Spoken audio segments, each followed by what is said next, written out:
So I decided to do a new segment on this channel, which I'm gonna be reacting to a bunch of like darkest episode type videos because I seen this be kind of popular back in like 2016, 2017, and I kind of enjoy them. So I'm gonna be bringing them back, and I'm gonna be doing it with probably episodes that most people haven't done.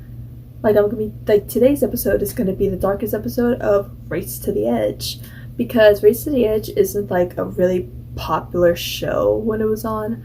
Only people who are fans of the Hydrogen Dragon franchise kind of watch the show.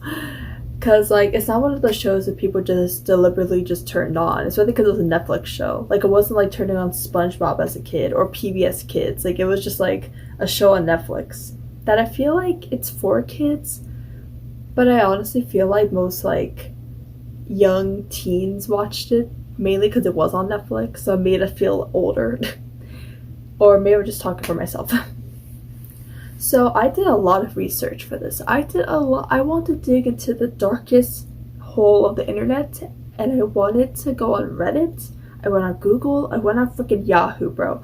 I went on everything to try to find the darkest episode that people voted upon. Like that a whole group of Dragons fans thought was the darkest episode of Race to the Edge. And that episode, coincidentally enough, is called The Darkest Day from episode 6 or season 6, whatever. And again, I've seen this episode. I've seen all the episodes, but like when I was like 13 and I'm like 20 now, so I haven't seen the episodes in quite some time. So I'm gonna be reacting to this episode for the first time in so long, and of course put in my commentary. And I'm gonna try not to get copyrighted this time. So let's get started. Ow, that actually hurt my ears. Nails on the chalkboard. Ow. Skull crusher! I don't know why, but I've always found it wholesome whenever Stoic just like has a real connection with his dragon, because he was the one who was so against it in the first movie, and now he actually understands the connection between it. So every time I see the moments between them, it's pretty wholesome. Straight ahead! The way they just kind of yeeted him up. Like, come on, man. You'll be okay.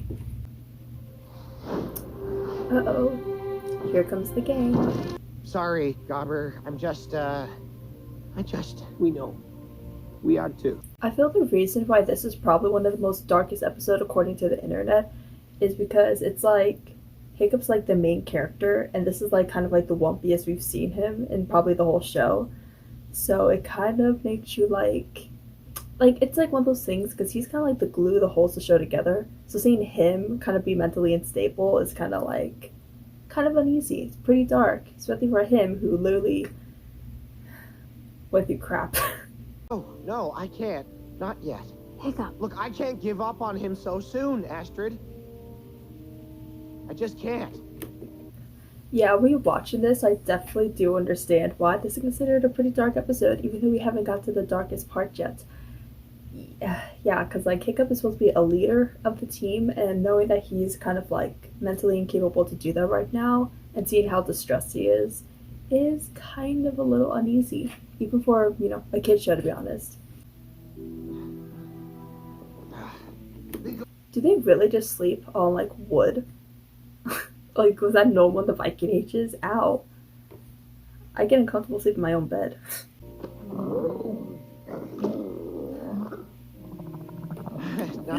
Toothless is so wholesome. He's so cute. Trying to make him laugh. We all need a Toothless in our lives. If he never left for Dragon's Edge, he would have been able to protect his dad. His selfish decisions are the central cause of all of this pain. I feel like this is like the Hiccup version of like the A-Team. Remember that episode in season 2 about how like Ash's family's house got destroyed or something, and she wanted to stay on Berk to protect them? I feel like that's kind of the same situation, but except with Hiccup, because Hiccup's blaming himself for the dad getting hurt. So it's like, yikes, the tables have turned.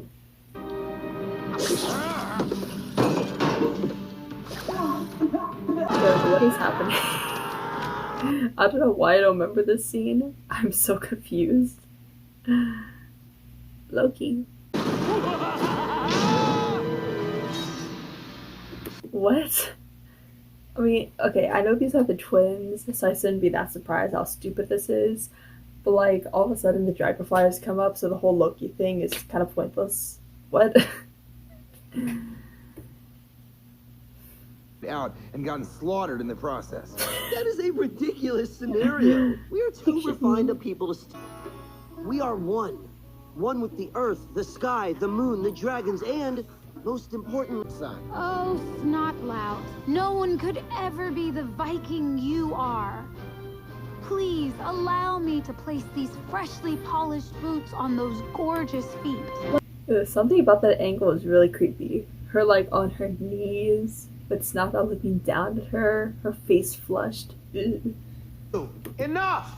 This is all pointless. It doesn't matter if we... Find it funny how at this point Hiccup and Ashton are dating, but he still like wishes that she fell for him. I don't know why that's so funny to me. None of this would have happened, and I mean none of it, if I had never shot down Toothless in the first place. I honestly really love that scene. Probably one of my top Race to the Edge scenes. Mainly because I think the voice acting is really well. Like the voice acting that Jay Bertrand kind of put off, it was really impressive. You kind of heard the pain in his voice. You heard the angst that he was giving off, the voice cracks. I also thought the animation is really good there because you saw how distraught like they all physically looked.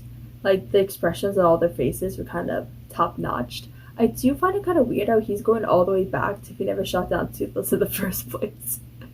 Like, if he never shot down Toothless in the first place, then I think he would have got disowned by his father anyway. And like, they were still might have been killed by dragons. So that's a little too far back. Let's stick to leaving Burke for the edge.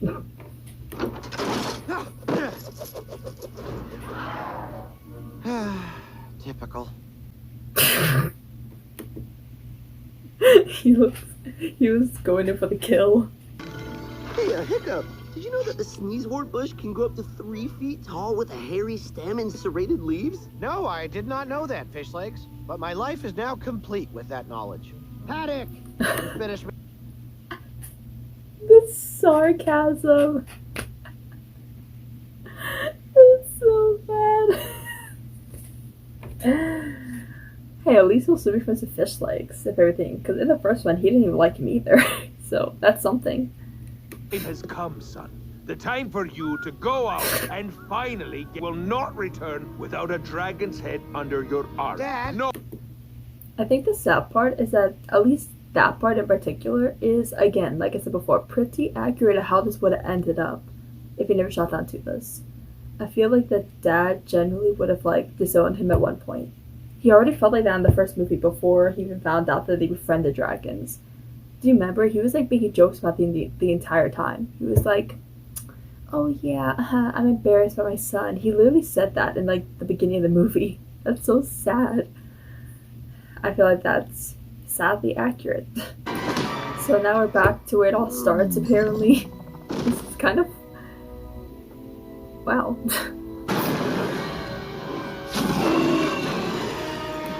It's weird seeing, like, 18-year-old Hiccup with both legs. Kind of trips me out. Thor's hammer. Is that my son on a dragon? I feel like that's so realistic, because do you know how many times he freaking rode Toothless in the first movie, but no one saw him? And it was so weird. He was literally flying right by their houses, but yet no one freaking saw him. And this is very realistic. Now they're actually seeing him for once. Thank you.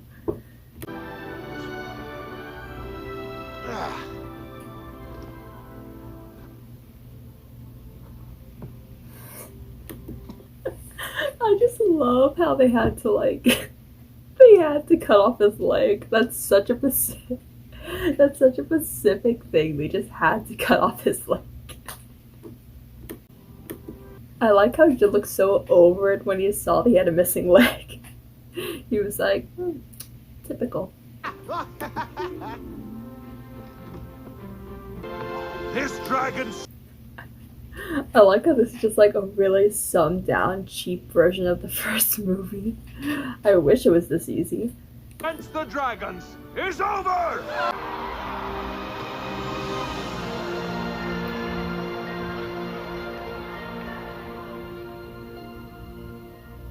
Why does he have to have one leg?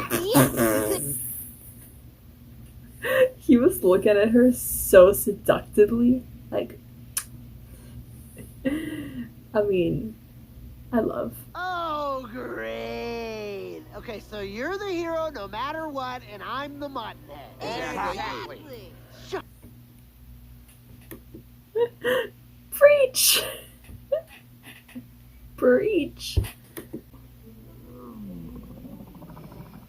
Okay, so, what? Wow. That was pretty intense. So for a kid show, it's kind of hard to like decide if this is like the darkest episode or not. But I guess it's dark for our kids. I mean, it is called The Darkest Night, the episode. And again, I could see why it's dark because it's like when one of the main characters is actually physically distraught, especially in a kids movie or show. I guess it could get pretty intense and everything. I mean, I like the episode. I mean, I'm not crazy about the episode, but I generally do feel like, I mean, I love Race to the Edge. I grew up with it. I've seen all the episodes, and I haven't seen that episode in so long, like the whole thing through pretty much. And again, I think the voice acting is really good in that episode, and yeah, I don't know. I feel like it's a good episode. Will I say it's the darkest episode? That's up to debate. I feel like that episode's pretty dark, but I also feel like Blindsided, that episode, I feel like that episode's pretty dark. Because, I mean, again, Astrid was really close to dying in that episode, and we saw all the characters in distraught, and they were so close, and we saw the villain in that episode. I don't know, I generally feel like that episode probably took the cake in my opinion. But again, it's kind of hard to tell. It generally is.